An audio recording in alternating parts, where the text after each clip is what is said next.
নমস্কার বন্ধুরা, আমার এই চ্যানেলে সবাইকে স্বাগত জানাই। আজ আমি আপনাদেরকে দেখাবো কিভাবে বাড়িতেই জিরে গুঁড়ো বানিয়ে ফেলা যায়, আর বাইরের কেনা জিরে গুঁড়োর থেকে বাড়িতে জিরে গুঁড়ো বানালে কতটা সাশ্রয় হয়। এখানে আমি দুটো কোম্পানির জিরে গুঁড়োর প্যাকেট নিয়ে নিয়েছি, আর নিয়েছি 250 গ্রামের একটা গোটা জিরের প্যাকেট। দেখুন, 250 গ্রাম গোটা জিরের দাম লেখা আছে 120 টাকা, কিন্তু দাম নিয়েছে 110 টাকা। দেখুন, আমি দোকান থেকে যে জিরে গুঁড়োর প্যাকেট কিনেছি তার 8 গ্রামের দাম 5 টাকা। তাহলে এখানে আমি যদি 250 গ্রামের প্যাকেট কিনি তাতে পড়ছে 156 টাকা।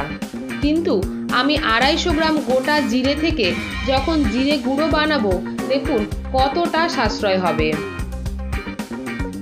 আমরা কিন্তু খুব সহজেই 46 টাকা সাশ্রয় করতে পারছি। চলুন দেখে নেওয়া যাক কিভাবে জিরে গুঁড়ো বানাচ্ছি। আমি গোটা জিরের প্যাকেটটাকে কেটে একটা বাটিতে নিয়ে নিলাম। দেখুন, এই গোটা জিরেটা কিন্তু কতটা ফ্রেশ আছে। এরপরে আমি গ্যাসে একটা কড়াই বসিয়ে নিয়েছি। কড়াইতে কিন্তু আমি কোনো রকম তেল ব্যবহার করছি না।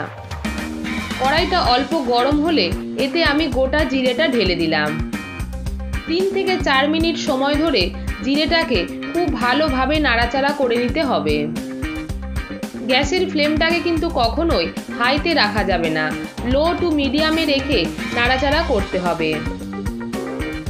যখন একটা সুন্দর গন্ধ বেরোবে তখন গ্যাসের ফ্লেমটাকে বন্ধ করে আমি একটা থালার মধ্যে এই জিরেটাকে ঢেলে নিচ্ছি। যেহেতু ভীষণই গরম, তাই একটা খুন্তি দিয়ে একটু মেলে দিচ্ছি ঠান্ডা হবার জন্য। 30 মিনিট থেকে 40 মিনিট রাখলে জিরেটা কিন্তু একদম ঠান্ডা হয়ে যাবে।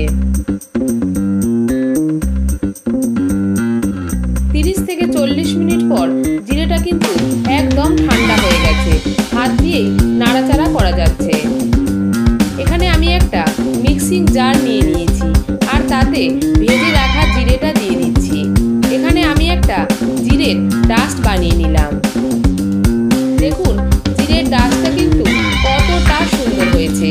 একটা বাটিতে ঢেলে রাখছি, কারণ সমস্ত জিরেটাকে একসঙ্গে ডাস্ট বানানো সম্ভব হয়নি, তাই দুবারে ডাস্টটাকে বানিয়ে নেব।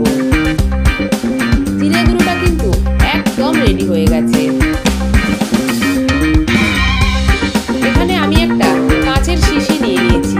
মনে রাখতে হবে এই শিশিটার ভেতরে যেন কোনো রকম জল না থাকে, তাহলে কিন্তু জিরে গুঁড়োটা বেশি দিন থাকবে না, নষ্ট হয়ে যেতে পারে।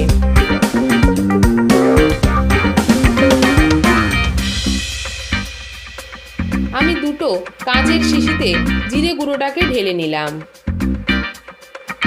এইভাবে জিরে গুঁড়ো ব্যবহার করলে রান্নার টেস্ট কিন্তু অনেকটাই বাড়ে, আর সেই সঙ্গে কিছু টাকাও সাশ্রয় হয়। আমার এই জিরে গুঁড়ো বানানোর পদ্ধতিটি যদি আপনাদের ভালো লেগে থাকে, প্লিজ ভিডিওটিকে লাইক করুন, শেয়ার করুন।